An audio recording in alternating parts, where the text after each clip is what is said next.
This is Steve Orlins, President of the National Committee on U.S.-China Relations, and I'm thrilled to be joined today by Laura Silver. It seems like every 2 years I invite you to join us in one of these discussions.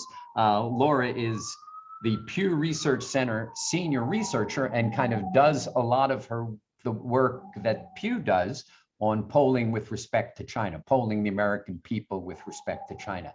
A couple of weeks ago, Pew came out with a new poll on Americans' attitudes towards China in the wake of the invasion by Russia of Ukraine. And it's got lots and lots of very interesting data, which can be found on pew.org, if I'm not mistaken. pewresearch.org. pewresearch.org. And is just a fascinating look at what Americans are thinking about China, cut in many different ways. So Laura, give us a quick summary of the poll, then you and I will have a discussion about its results, and to some degree I'll opine on what I think it means for US-China relations going forward. Great. Well, thanks for inviting me to share this research. I should note that this is something that we've been doing over time. We've been tracking American views of China since 2005.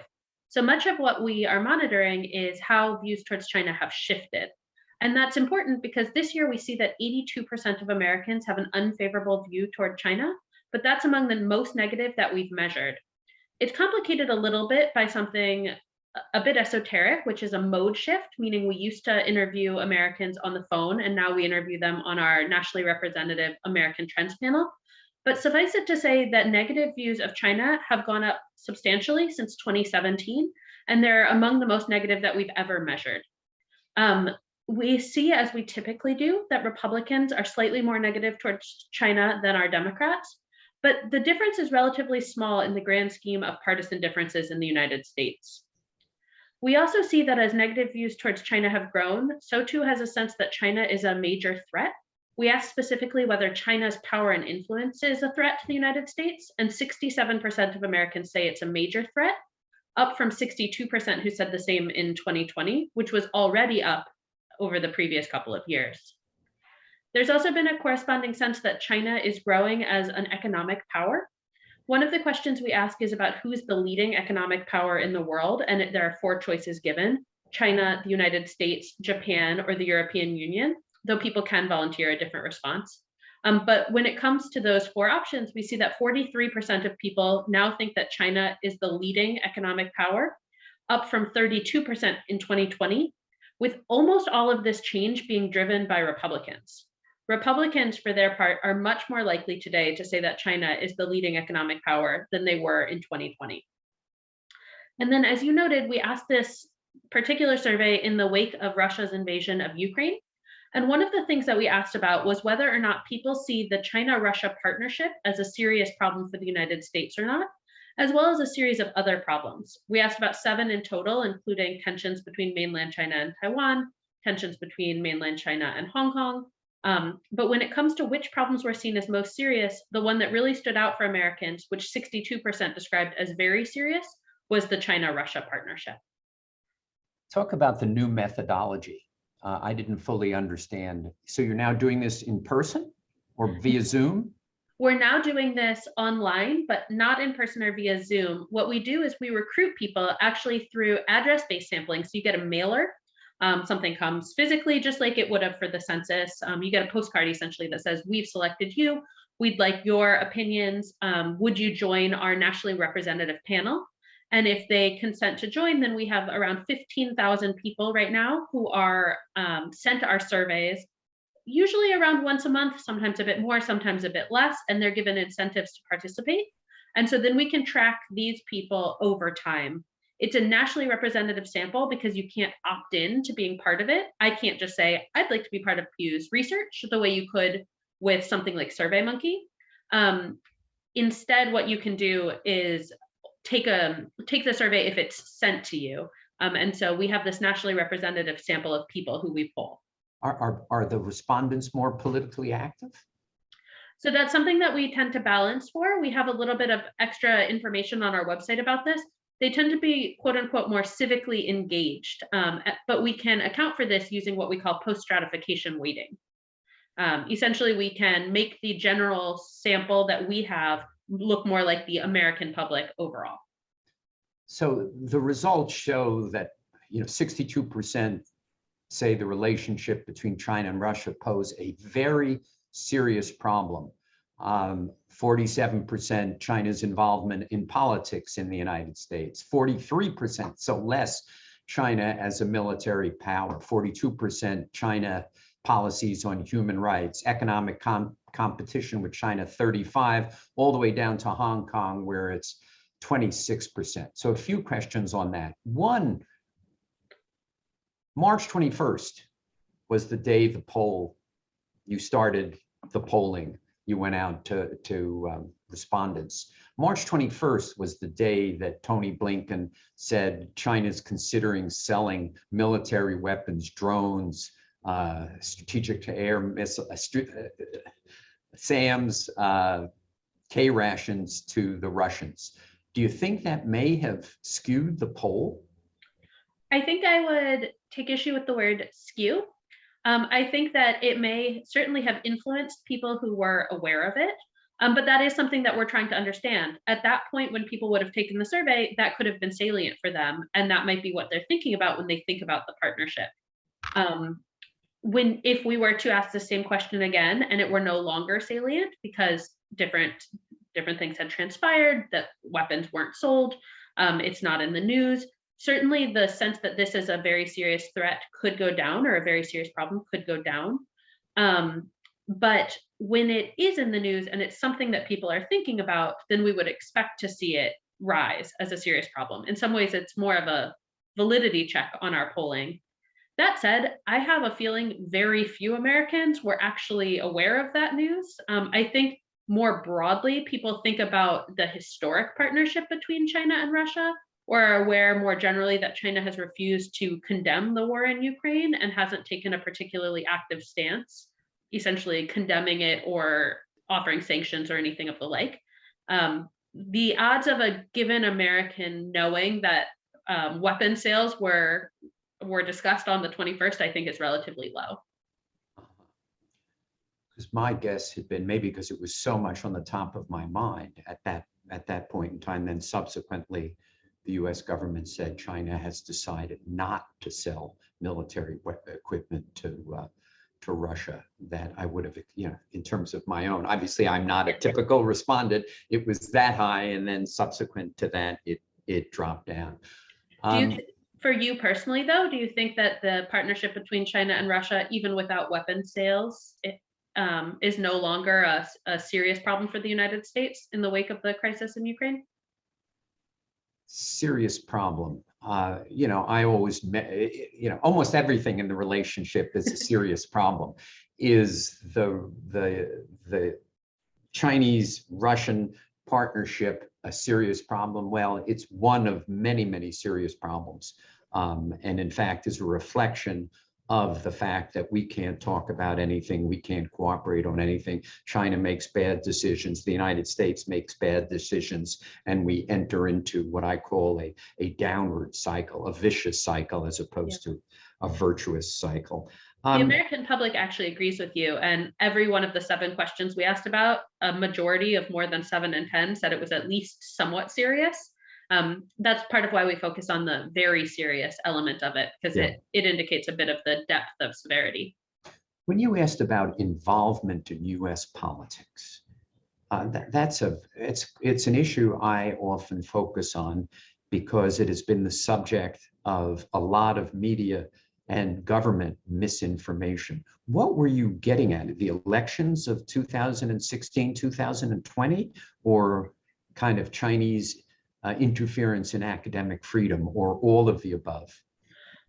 It's left relatively vague because of the all of the above factor, but exactly the pressures that sometimes manifest in terms of academic freedom, people's worries about being able to actively condemn China, or the pressures even on businesses domestically. We did not specify because I think it means different things to different people. But I also do believe that there is a perception among some Americans that China did interfere in our politics, whether it comes to donations or just having kind of a heavy-handed presence domestically. That said, it was not seen as a very serious problem relative to the partnership between China and Russia on this particular survey. Though it was the second most important kind of serious problem in the poll. Yes. It was at 47%. What's so interesting to me on that is the interference in elections. I would love, I guess you can't poll kind of people's, well, you could, perception of facts. So at the end of the Trump administration, the director of national intelligence said China interfered along with Russia in the, oh, he said China interfered. He didn't even say Russia did in the elections. And then it turned out that was false.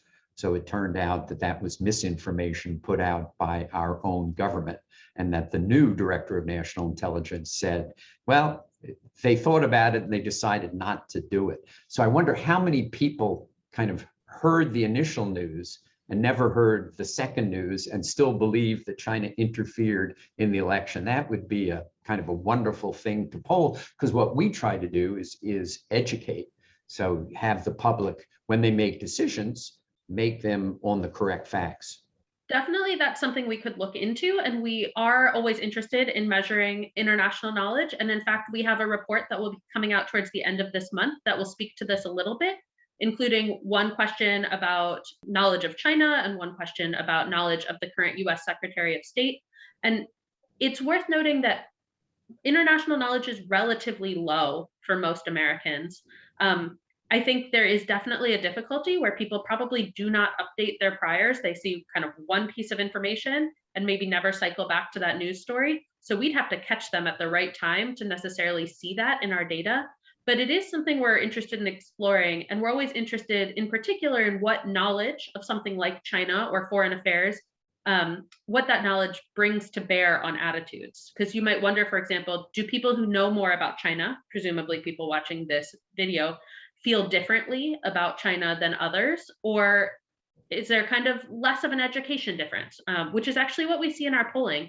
Generally speaking, people who are more educated and less educated feel relatively similarly when it comes to at least favorability towards China, though they start to differ when it comes to things like perception of China as a threat or thinking that China is the leading economy. Well, that was going to be my next question.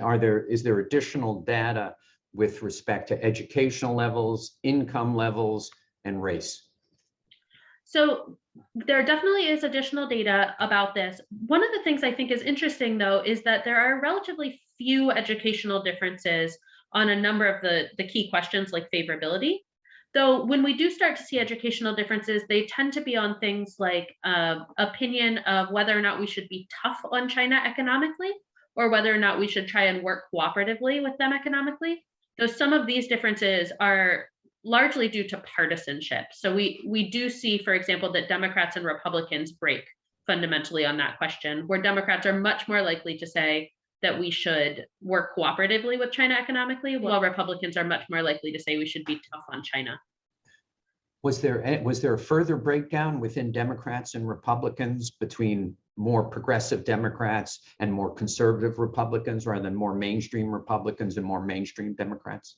Yeah, so we tend to see very large differences between what we would describe as conservative Republicans versus moderate and liberal Republicans, or liberal Democrats versus conservative and moderate Democrats. We tend to see that across almost all of the questions about China. For example, even favorability. We tend to see that more liberal Democrats and more conservative Republicans have more negative views. They also tend to feel more strongly, for example, about Chinese human rights. And some of this we explored last year when we looked a little bit into media sources.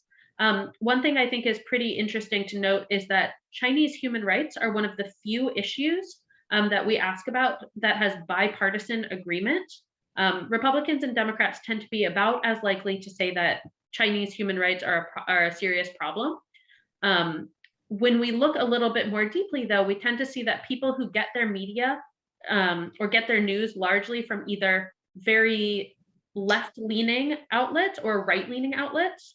I should clarify that it's outlets that have left-leaning audiences or right-leaning audiences. We're not categorizing them, but speaking to who's watching them.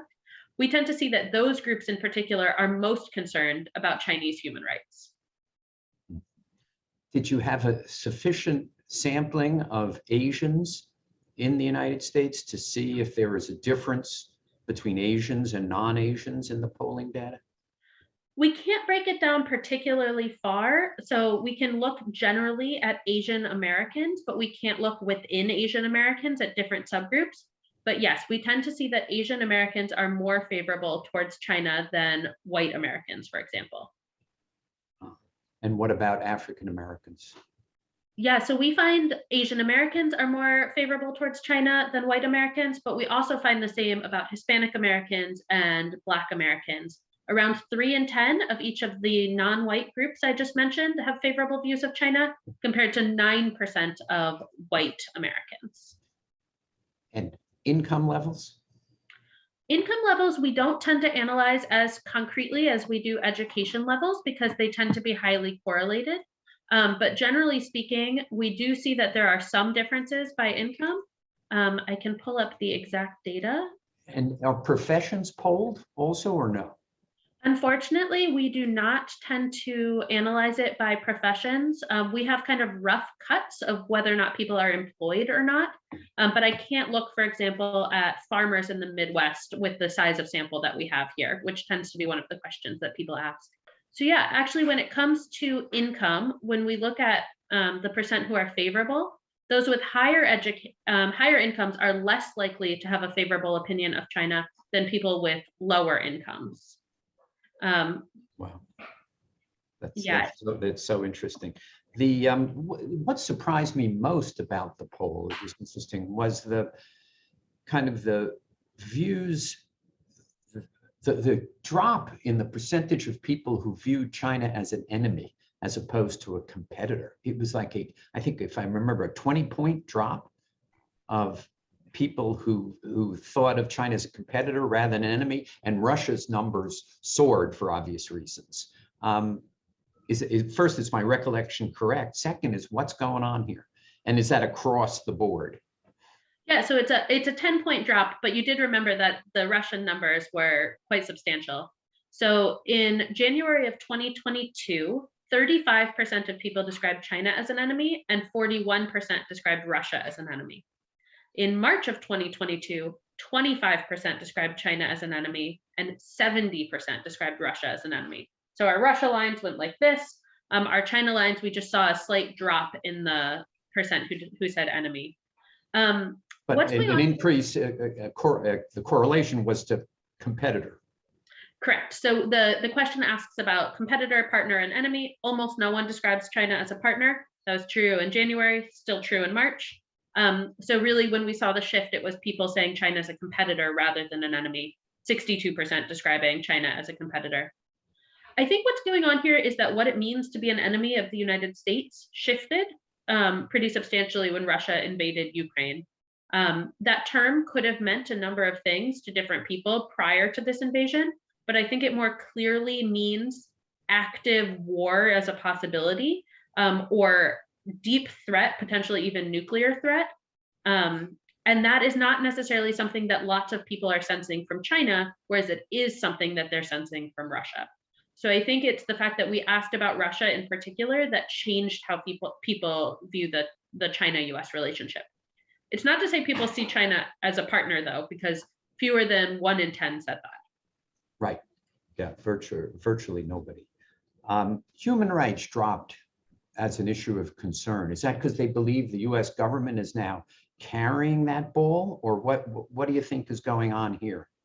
That is a great question. I can't say causally, but I would not expect that to be the reason. If I had to guess, I think it's salience. I think that human rights were much more of a topic when we were in the lead up to the Olympics. They were much more salient when we were talking, for example, with front page stories about Xinjiang in the New York Times. And I don't believe that they've been as much of a topic in the newspapers or on television recently, particularly with Russia and Ukraine, as they were before. What surprised you most in the poll? One of the things I thought was most interesting is what you just pointed out, that there has been a decreasing sense that China is an enemy, even while there's this increasing sense that China is the world's leading economy, and that China's power and influence is a threat to the United States. I do think the context of Russia is important to keep in mind. We don't think about China in a vacuum, and that's something that I think comes through in these results.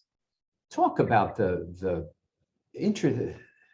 age differences, the different responses of over 65 Americans and young Americans was quite significant. Can you talk about that data and what do you think is going on there? Yeah, so one thing we've seen through most of our years of polling tends to be that older people are more negative towards China than younger people. That's actually the case in many of the countries that we survey, if not most. One hypothesis drawn from some of the academic literature is that people who are older remember a red China, they remember Tiananmen, and they have more of a sense of kind of the historic relationship between the US and China, whereas younger people have largely come of age in a time where China was in the WTO, China was, depending on your perspective, maybe liberalizing at various points in time. So obviously that is not necessarily the case as much anymore. But generally speaking, we do tend to see that older people retain more negative views. And some of the biggest differences that we saw in the survey had to do with views of China as a military power, as well as concern about the China-Russia partnership and concern about the tensions between mainland China and Taiwan, all of which do speak a little bit to a longer historic memory. Now, are you going to poll in the subsequent poll that, you polled people's view of China as the leading economy, China as the leading military power, and they kind of stand to some degree in stark contrast. I think it was 19% think China is the leading military power, whereas I think a majority or almost a majority think it's the leading economic power. Of course, in both cases, it's not. So are you going to poll that kind of subsequently as a factual matter is first question. And second is, what do you think is going on with people thinking China is the leading economy? You're right that it's close to a majority. It's 43% of people think that China is the leading economy, the same number as, say, the United States. And I think that's what's striking.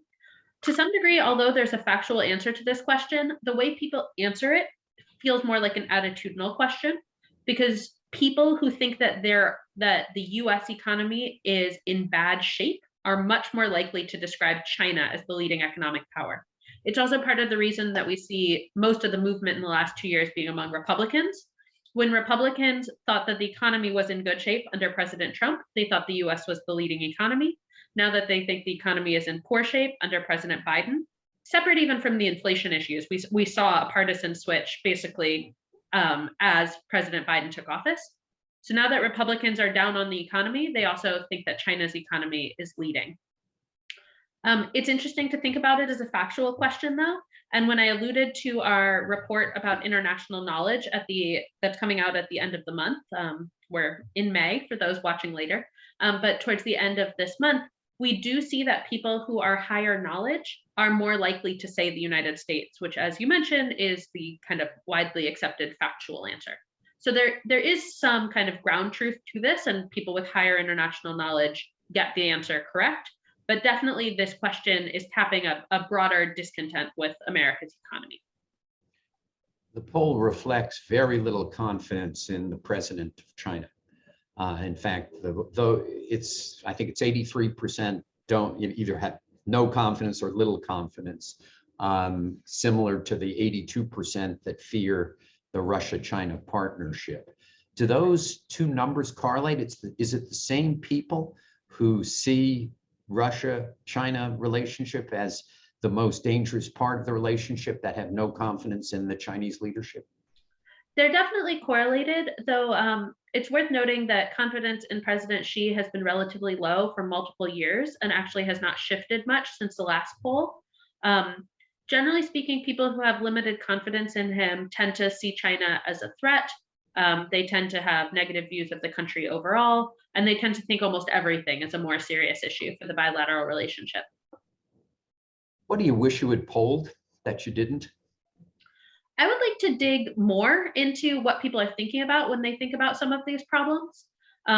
We don't know, for example, what part of the China-Russia partnership is of concern. And as you mentioned, what was going on with arms sales may not necessarily come to bear. And given that, maybe we'd like to ask it in a slightly different way.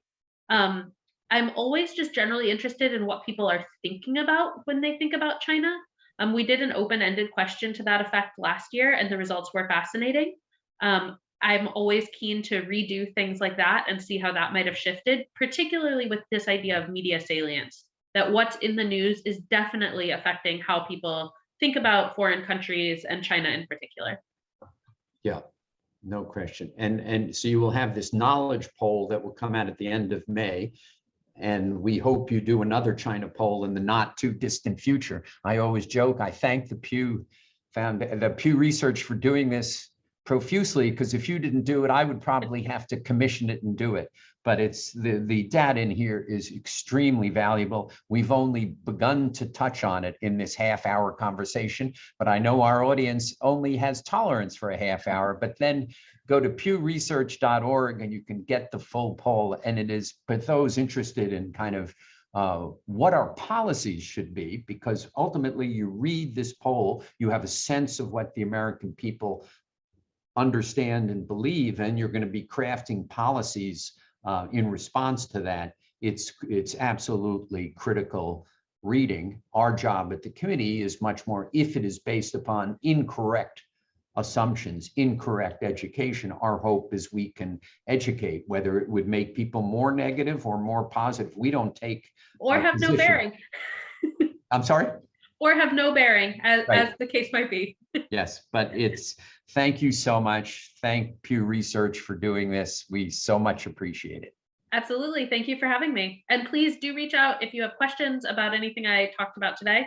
We're always happy to answer questions, to hear perspectives on what we're researching, and to get ideas for future surveys. And you're funded by the Pew Foundation? The Pew Charitable Trust, yes. Pew Charitable Trust, yes.